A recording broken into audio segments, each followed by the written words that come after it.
Okay, hey guys, Kian here. Now I guess I'll just make a quick and stupid video for looking through the files inside Mega Man Legends 2 for the PSP. And I guess the reason I'm doing this is because it just kind of helps me organize my brain and thinking and stuff. So here we are in the root folder. There's only two files in here. There's umddata.bin, which is only 48 bytes. That's not much. And then PSP game. So I guess this is just like a couple of things that the gaming codes for the PSP to take a quick look at that to make sure it's like signed or something. I guess maybe I'm not too up to date on PSP programming. And then there's PSP game, which will contain the actual game files. Up here we can see picture and icon, picture, sound. So I guess this is what the game shows when you load up the game, when you preview the game in the PMD editor. Item icon 1.pmf. I think PMFs were their PlayStation movie files.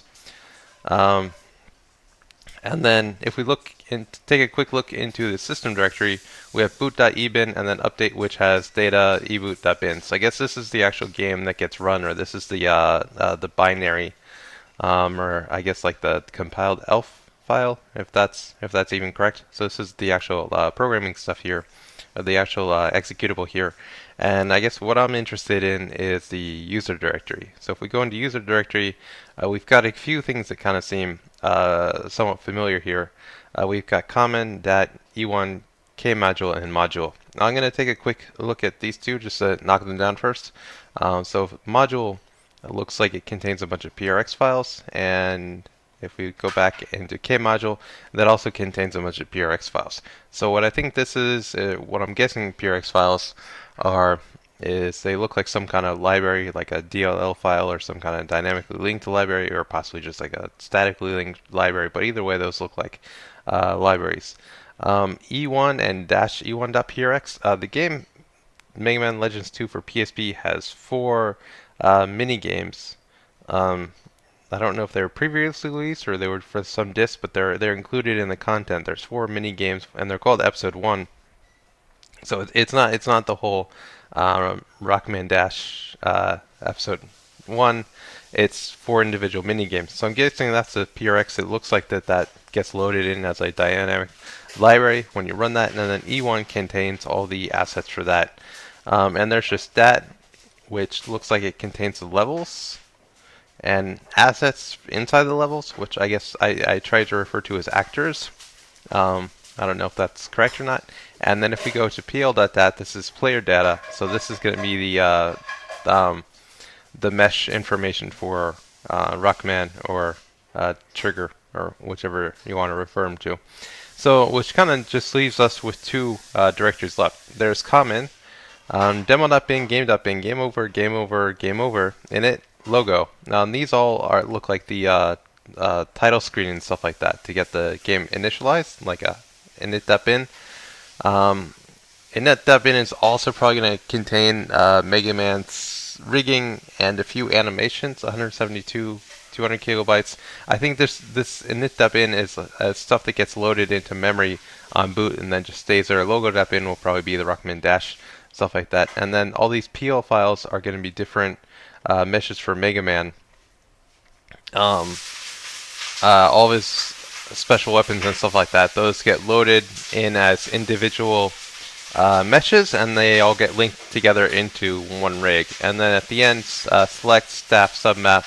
This is mostly stuff for the title menu. And then going back, this is all going to be joy data. I don't know what these are. Pictures. This is just more PMD. I guess this is what happens when you load up the game to save. And then AT3, these are the sound files. I don't know if there's an easy way to convert these to MP3. I saw something where you can load up a program on the PSP itself to potentially convert these to MP3. So that might be an option. I'm not very familiar with sound, but if these are sound files, sound music, and other files, and they can be converted and possibly replaced, that really seems like a low-hanging fruit. And then for someone who's interested, again, audio really isn't my forte. And then coming here, we've got all these stage files.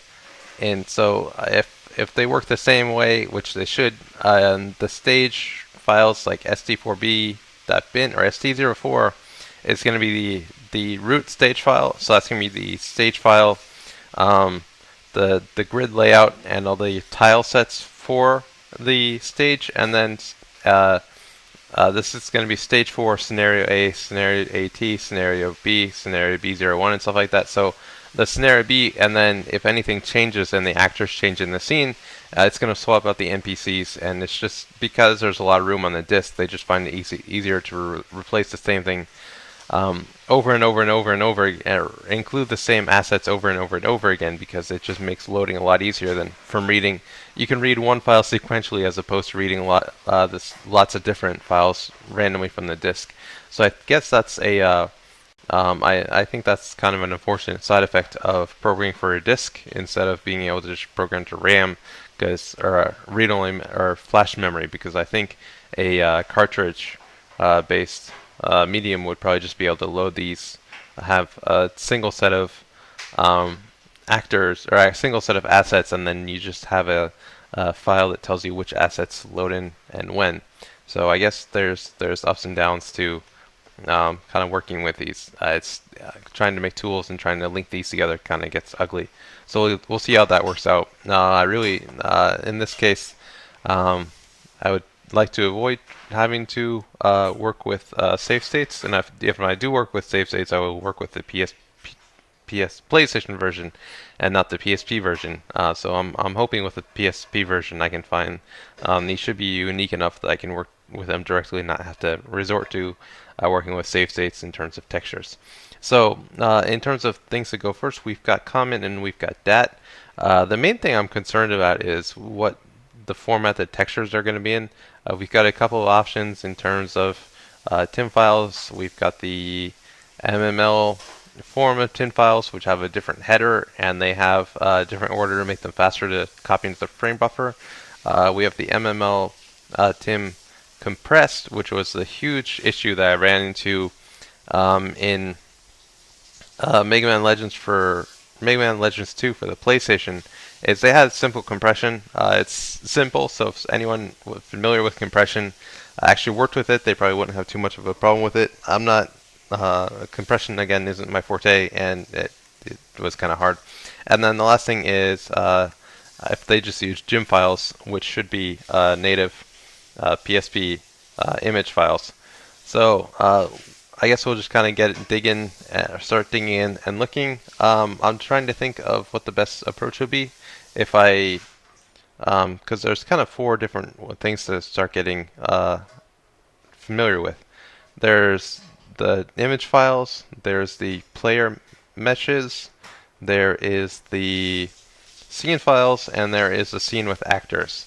So I guess I should just kind of start somewhere and just kind of start poking and making notes and trying to make tools, and just kind of try not to be a cool kid, try not to make any kind of cool tools too soon, and just kind of try to get familiar with the files again, and try to think of what the best approach would be to try and work with some of these files. In terms of priority, I'm not entirely sure. I just kind of I want to be able to get these exported. I want to be able to have these assets exported so people can use them in different projects and stuff like that. So well, I guess we'll just kind of see where it goes. I guess that's going to be the end of this video. I'll see you next time.